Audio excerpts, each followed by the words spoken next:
Hi friends, welcome back to my channel. ఈరోజు video వచ్చేసి chicken gravy curry అండి. అది నేనైతే ఎలా చేస్తానండి వీడియోలో మీకు వివరంగా చూపిస్తానండి.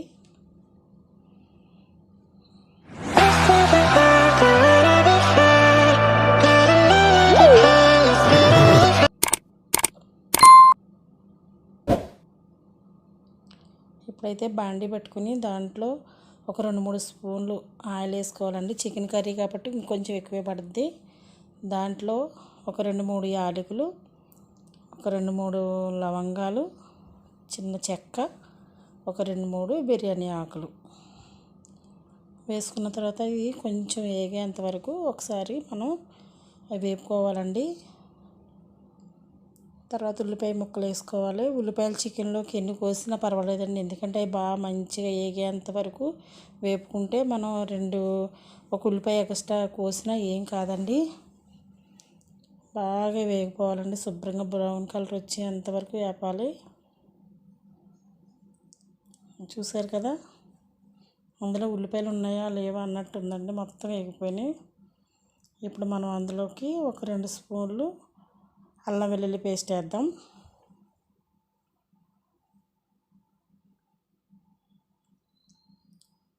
అల్లం వెల్లుల్లి పేస్ట్ని కూడా మనం ఒకసారి శుభ్రంగా అది మంచిగా పచ్చివాసన పోయేంత వరకు కూడా వేపుకోవాలండి.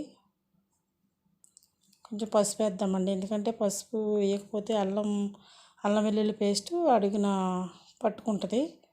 అందుకని మనం కొంచెం పసుపు వేసి ఒకసారి మళ్ళీ తిప్పాము అని అంటే అది మంచిగా ఉంటుందండి. తర్వాత చికెన్ వేసుకుందామండి. ఈ చికెన్ అయితే నేను ఒక 1/2 అవర్ ముందే శుభ్రంగా కడిగేసి ఉప్పు నీళ్ళలో నానబెట్టి ఉంచుతానండి. అప్పుడు ఆ చికెన్ అనేది స్మూత్గా బాగుంటుందండి, చాలా బాగుంటుంది.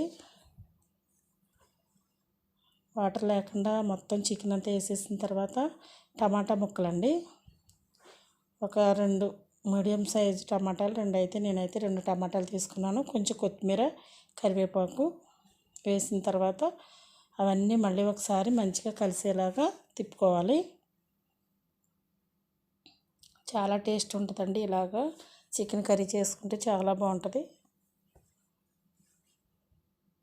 సాల్ట్ వేసుకుందామండి, టేస్ట్కి సరిపడా సాల్ట్ వేసుకుని, అలాగే కారం కూడా నేనైతే 4 స్పూన్లు వేసానండి. మీరు కారం తినకపోతే కొంచెం తగ్గించుకోవచ్చు, లేదు అని అంటే అది సమానంగా ఉండాలండి. దానికి చికెన్కి ఒకటి, చేపలకు ఒకటి కంపల్సరీ కారం ఉండాలి. మొత్తం అంతా కలిసి అంతవరకు ఒకసారి తిప్పుకున్న తర్వాత బాగా ఇప్పుడైతే మనం మూత పెట్టేద్దామండి. నా వీడియో చూస్తున్న వాళ్ళు నా వీడియోని లైక్ చేయండి, షేర్ చేయండి, సబ్స్క్రైబ్ చేసుకోండి ప్లీజ్ అండి, సపోర్ట్ చేయండి.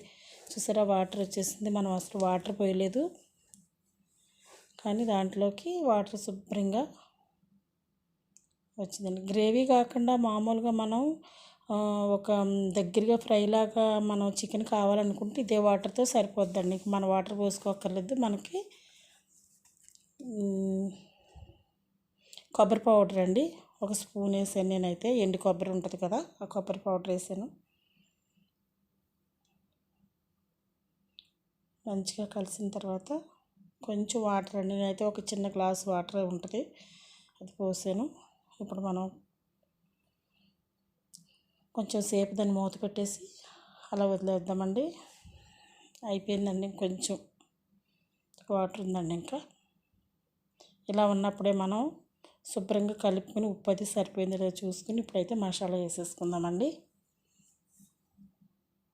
ఈ మసాలా అయితే నేను ఇంట్లో తయారు చేసుకుంటానండి చికెన్కి. అది 3 స్పూన్లు అయితే వేసానండి.